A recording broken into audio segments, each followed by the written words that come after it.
Hello there, nice to have you back with us. Joining me in the studio on this show is Nazeem Martin, who is an old friend of the show. He's the CEO of Business Partners. And we're also joined by Eddy Khoza, who's the chairman of Federated, the Federated Hospitality Association of Southern Africa. And he's also here representing TBCSA. Tourism Business Council of South Africa. Yo, Baba, they must be working you hard. Oh, yes. They make you run between Federated and TBCSA. We are the voice of the industry. Ah, right. We haven't spoken about the industry for a while.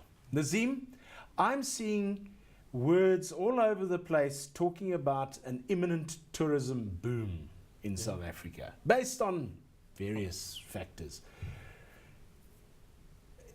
I get worried when people start making wonderful projections because somehow I think, what happens if they don't come off? We start lambasting people. Where are we? I think we've been through a really rough period since about 2008.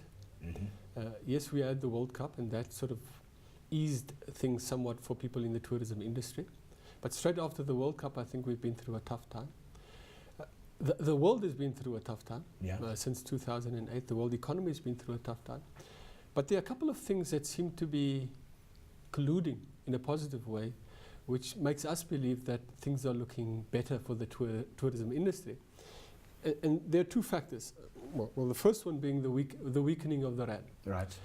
Always helps. The weaker rand means that as a destination, we are far from Europe and North America, our traditional sources of tourists.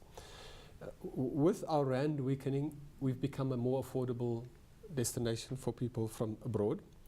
But with our rand being weak, it means that South Africans are going to find it difficult or more expensive to travel abroad. They may end up traveling locally, which bodes well for the tourism industry as well. Yeah. So overall, I think the weakening rand, which may bode ill for many parts of our economy, certainly does paint a bit of a favorite picture for the tourism industry, together with the improvement in the, albeit slight, in the world economy.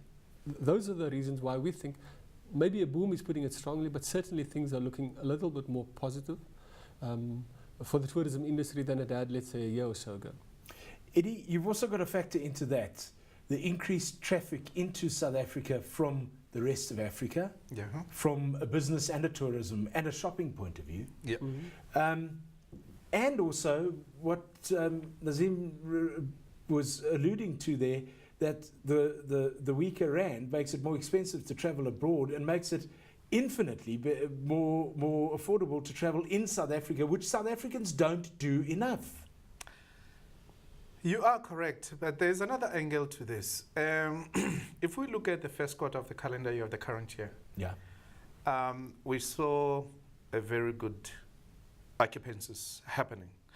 But we need to try to back it up and say, what do we attribute that to? Remember, between January and Feb, we had the CONCAF.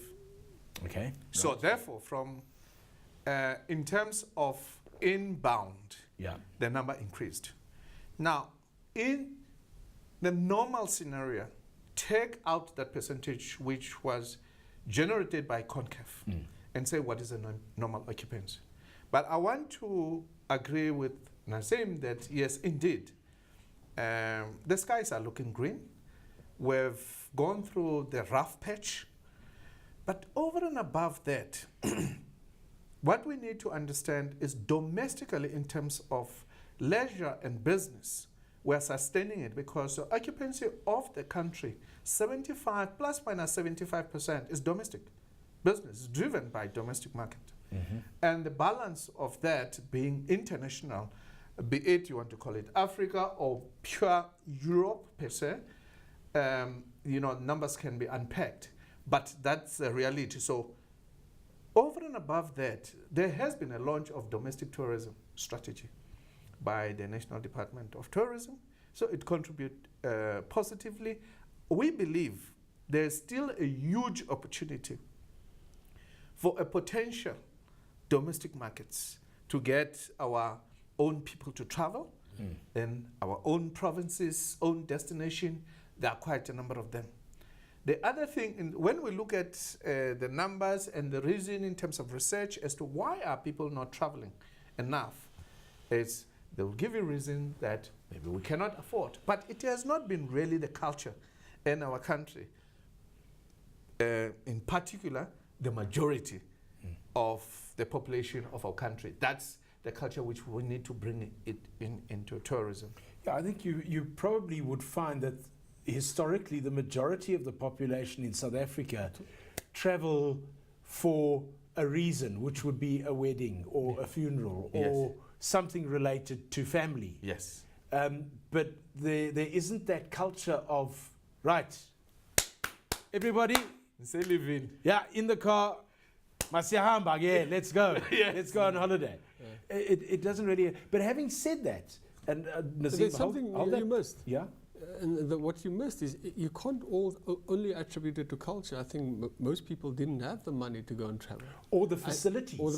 Yes. The facilities weren't there. Remember, we were living in a very segregated society at the time. Yeah. Certainly, insofar as the black population is concerned, they couldn't go to the same facilities. But then also, they didn't have the disposable spend that they currently have. I think that the average disposable spend of especially black South Africans, has improved considerably over the years, so much so that I think it starts becoming affordable. And the thought about going on a holiday does cross people's mind, more so locally than internationally, certainly for the local black population. So over and above the funeral and the wedding, I think people are also looking at going out for a holiday. Yeah, well, having said that, I mean, if you look at the weekend getaways that are available in South Africa, and you look at the amount of local people who are taking those up purely because of the price, especially people with young kids where they're offering kids stay free and breakfast is for free and all the rest of it, they are taking up those offers. You do see that change in occupancy in coastal-based hotels, for example, where if you book in on a Thursday night, you will only have the business contingent there. Friday afternoon, they're gone. Yes. On the last flight out back to Johannesburg, and then the whole culture of that hotel changes, and it becomes more of a family-based environment. But having said that, it is my gut feel, and talking to people I know in the industry, that the top end of the market is still doing consistently well. The occupancies, if you look at the occupancies in the Sandton area of hotels, they're still doing very, very well. I mean, I was talking just the other day to one of the general managers of one of the major hotels in Sandton, who said he's had a wonderful 3 months. They're looking at over 80% occupancy. I think, Sandton, it's a different animal. It's a different animal. It's a node, which everybody wants to be there. The birth of the Sandton Convention Center delivered what it used to be the farm. Today, the Sandton City of this world. Jeremy, if you think of the number of rooms available, just even if I can say 5-kilometer radius, I'll say, it's a lot of rooms. It's scary. It's scary. Yeah. So therefore, now when you look at it, we're just chatting with Nazeem before the interview that, the issue of location, it's a very important one. You think of Durban with the convention center, Cape Town with the convention center, and now Joburg being Sandton Convention Center. Those metros, they do deliver. It has been a will of other destinations to bring in what we call business tourism, using the convention centers, and see if can we deliver the Sandton maybe in Bloemfontein? Can we deliver the Sandton maybe in the coastal area such as the Port Elizabeth? It's questionable. And the thinking is many believe that it is doable. But you have to bring in an international element to the whole thing, because these three metros, they work on bidding for the events. People go around the world and bid for the event. Now, the introduction of a National Convention and Visitors Bureau, which is within South African tourism, it's a great idea. That has a long-term delivery mechanism system, because when you bid for an event now, you can even go and realize it after 3, 4, 5 years. So you invest now in reaping the benefit for the future. Okay, I want to get onto, because we're going to have to go to a break pretty soon. After that, I want to get onto, we've been talking about the sort of macro here. I want to go to the micros, to the little guys who are also involved, the SMEs, who are involved on the sidelines here, but who need the help from not only the industry, but from finances, but finance as well. But before we get there, I just want to go back to this convention center idea and looking at different areas which could be used. And the first one that springs to mind, because the convention centers you have mentioned have all got something going for them. Durban has got the beachfront, it's got the sea. Cape Town is Cape Town. It always will be Cape Town. Yes. All the foreigners would love to go there. Joburg, because it is the business hub of Southern Africa. Yes. Places like Nelspruit. Nelspruit is right next to the bush. It's right next to Kruger. The Mpumalanga province has got a huge amount going for it there. Why is there not a convention center in a place like Nelspruit? They've got an international airport there. You've got to start asking those sort of questions. And I also agree with you, places like Kimberley. Yes. There would be a market for a convention center in a place like Kimberley, surely. There are two reasons. You've hit the nail on there. The first one is that the local places, whether it be Kimberley or Mbombela or Nelspruit for that matter, they need to build an experience for people who are coming to them centered around what they have a comparative advantage in. And I think their proximity to Kruger National Park, for example, in Nelspruit would count. But there's the other element. A lot of the conventions and the conferences, those decisions as to where they're going to be is not decided by the people in Nelspruit. Or even the people in South Africa, because sometimes we bid for international conferences. It's decided in Geneva. And sadly, you hit the nail on the head again. The international visitor coming to this conference still wants to go to one of the 3 major centers. Wants to go to Durban or Cape Town or Johannesburg. But I guess what Eddy is saying, maybe there needs to be collaboration between the players in the industry to ensure that some of the smaller centers also pick up some of the benefits. We're chatting to Nazeem Martin, the CEO of Business Partners, and Eddy Khoza, Chairman of the Federated Hospitality Association of Southern Africa, and also our resident receptionist on the show. He takes all the phone calls. Yeah, thanks, Jeremy. That's an upgrade in my life. Yes, straight to reception. Yes. Talking of upgrades, how do we get the smaller businesses involved in tourism and upgrade them and fast track them into this so that they can be part of the spillover of what's happening? Nazeem, let's start with you. We've been investing in quite a few small businesses over the last while, certainly a lot in the tourism industry as well. Now, the beauty about the tourism industry, it's an industry that lends itself to small businesses entering the marketplace. And the reason for that is quite simple. Often, the barriers to entry are not that high. For example, you can run a tour operating business. You can set up a travel agent. You can set up a restaurant. All of these are part of the broader tourism industry. You could even start a bed and breakfast. And here you're talking about relatively affordable when compared to putting together a 100-room or 200-room hotel, for that matter, which is really expensive and prohibitive. So from a financial perspective, there are opportunities for small and medium businesses to get involved. And the beauty about the industry also, it is very labor intensive. So you can employ, you can create a lot of jobs, you can create a lot of opportunities for many South Africans who don't have jobs. All of those, I think, means that it's a wonderful space for SMEs to enter. Having said that, though, I think there needs to be a lot more collaboration. When we were sitting outside waiting for the interview, Jeremy, Eddy was telling me about an hotel just down the highway from here, where there's a very well-known small business establishment quite close to the hotel. But there's a relationship that has been forged between that small accommodation business and the big hotel. And any spillover from that hotel goes straight into that accommodation business. Those are the kind of partnership. But it doesn't only have to come from the big business owner, the big hotelier. It must also come from the small business owner, the small bed and breakfast operator, with a view to forging those relationships, because it's not going to happen if you don't make something happen. So those are the kinds of partnerships I think that we need to foster and develop. There was something like that was raised by, and I think came to fruition through my old friend Dr. Bill Gallagher from the Tsoho Sun Group, where he put together a whole load of B&Bs and started promoting them as well to get business outside of the traditional hotel industry. Yeah, I hope the CEO of Tsoho Sun will pay me for this. Yeah, I think it's a wonderful concept. Initially, it started as Adopt a Guest House. Yes. And right now, it's called Book a Guest House.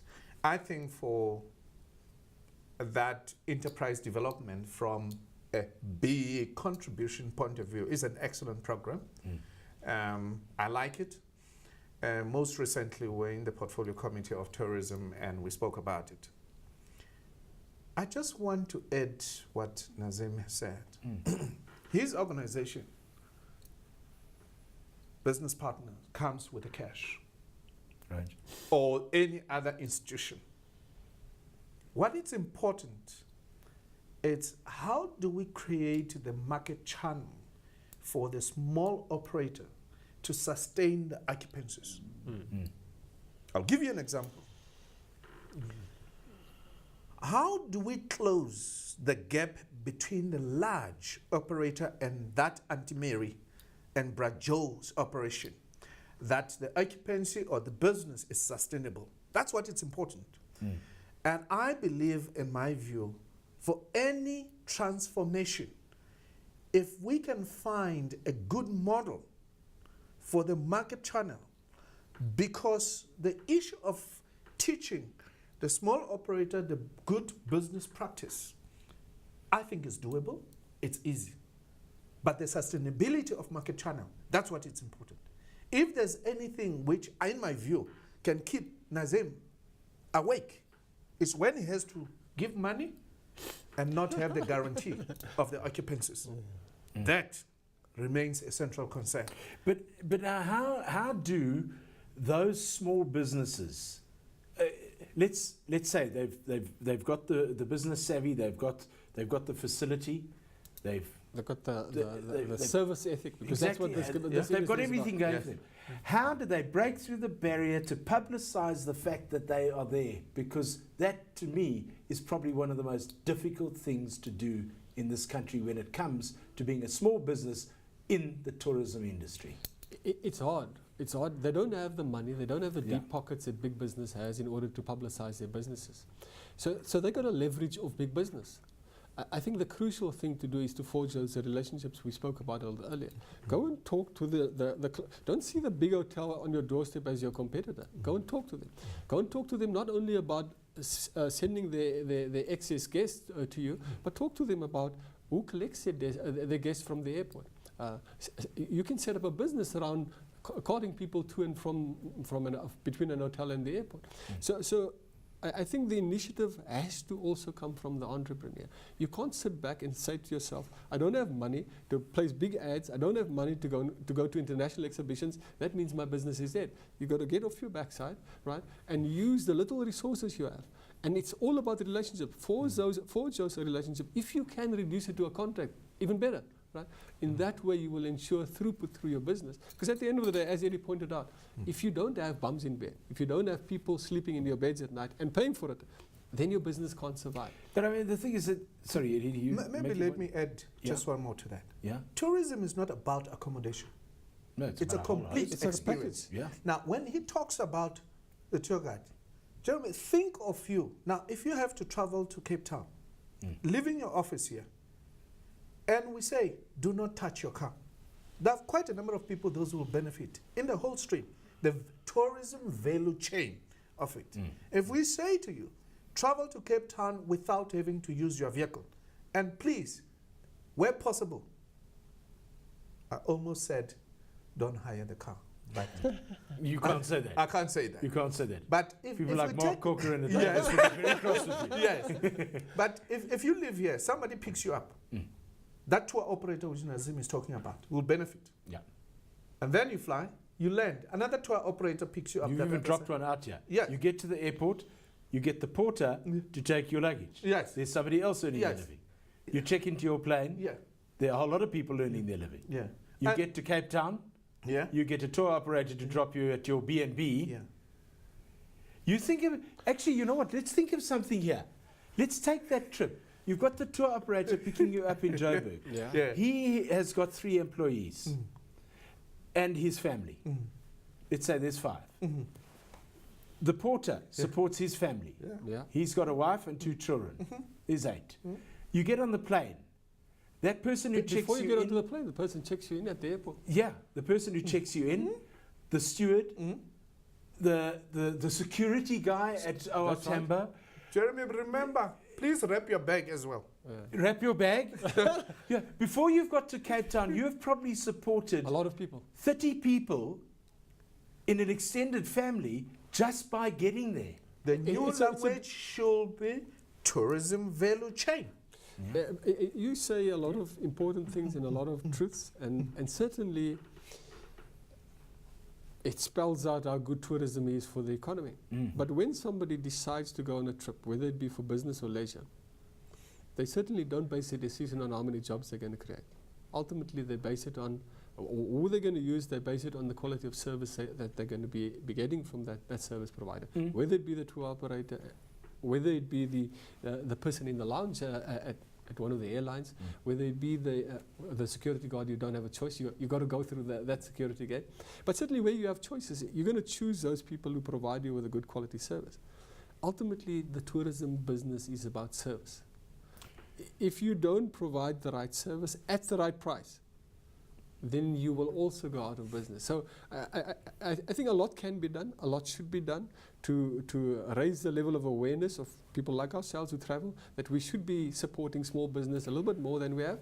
But I think at the end of the day, we also need to put in place mechanisms which enable those small businesses to upskill themselves and to provide a better quality service, at least as good as one would receive if you went to the big hotel. Okay, but now I'm going to add something else to that. Because surely if we're going to look at tourism, we've got to look at it holistically. Sure. Yeah. The thing holistically. What, top of your head, I know I didn't ask you to prep for this, so you may not be able to give me a number like that, but what sort of percentage does tourism bring to our GDP? Just under 10%. Under 10%. Okay. But somewhere between 7 and 10. Let's just say 10. Off the top of my head. No, let's just say 10. Okay. Surely every single South African, no matter what job you're in, should look at themselves as being in tourism. Because if I walk into the bank and I've just landed on a flight from Frankfurt and I want to change euros into rands, the person If you've got a sitting bad behind attitude the person, desk then who smiles at me and says, "Good day, sir, you're swapping euros. Where are you from?" "I'm from Germany, aus, yeah." "Hey, welcome to South Africa. It's nice to Jeremy, have you here." I hate saying this, but have you realized that the banking industry, they're stealing people from the tourism because of the good service which we provide, the skills which we have trained our people. Now, the way of doing business, the landscape is changing. The trading environment has changed. The way the banks are doing, they've copied from Tourism. our service culture. Oh, you see, there, Mark Brown. All of you guys, you must watch it. Yeah, but the Federated is coming after you. yeah, but it means that, as Nazeem has put it, it's easy to create jobs within our sector, low capital intense in certain area. However, if you want to go to a hotel, it is high. Accommodation is high because you need to put a huge capital. But for B&B, it's low entry. But it's got to be sustainable. Precisely. the differentiator between whether it be hotels or tour operators or whatever, the real differentiator is the quality of service. I think Quality that's of the service. culture. And you touched on that. You talked about the banks. And Eddy alluded to the fact that the banks are stealing people from the tourism industry. I think it's a good thing. Because in a sense, we are upskilling the entire Everybody. South Africa. Everybody Vote in of the process confidence. is developing a service culture. So Right. I think it's wonderful. I'm going to give you a vote of confidence only because I know Eddie's phone's going to ring because we're out of time and we have to go out of the show. So that means his phone's going to ring and somebody else is going to want to. Thank you very much for your time. Nazeem, nice to see you again. Eddy, thank you for your time and thank you for sharing your views with us.